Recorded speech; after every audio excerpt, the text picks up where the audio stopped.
വിജയ, നമുക്ക് ഈ ബുദ്ധി നേരത്തെ എന്താടാ തോന്നാത്തത്? എല്ലാത്തിനും അതിൻ്റെതായ ഒരു സമയമുണ്ട് ദാസ.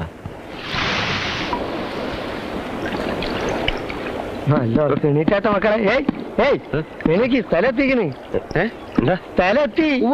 ആ അങ്ങനെ പഠിച്ചവന്റെ കൃപ കൊണ്ട് ഒരു തട്ടുമുട്ടില്ലാണ്ട് നമ്മൾ ദുബായ് കടപ്പുറത്തെത്തിക്കണേ. ആ ഭഗവാനെ, ഈശ്വര രക്ഷിക്കണേ. നല്ല കാര്യത്തിന് പറ്റിയ നേരം പരവരാ വെളുക്കുന്നേ ഉള്ളൂ. ഇനി വൈകണ്ട, ചാടിക്കോളി. ഈ ഉപകാരം ഞങ്ങൾ ഒരിക്കലും മറക്കില്ല. പണി കിട്ടി ആദ്യമായിട്ട് നാട്ടിൽ വരുമ്പോ നമ്മളെ പുരയിലൊന്ന് വെറുതെ വരണം. പൊന്നും പൈസ ഒന്നും നമുക്ക് വേണ്ട, നിങ്ങൾ നന്നായി കാണാന്നുള്ളതാണ് നമുക്കുള്ള ആകെയുള്ള സന്തോഷം. ദൈവമാണ് ഗഫൂർക്കെ ഞങ്ങൾക്ക് കാണിച്ചു തന്നത്. ഗഫൂർക്കാണ് ഞങ്ങളുടെ ദൈവം. നിങ്ങൾ രണ്ടും നമ്മളെ മക്കളാണ്. ഇനി വൈകണ്ട, നീന്താനുള്ള ട്രൗസറും കുപ്പായിട്ട് വേഗം ചാടിക്കോളി. ആ കാണാണ് ദുബായ്.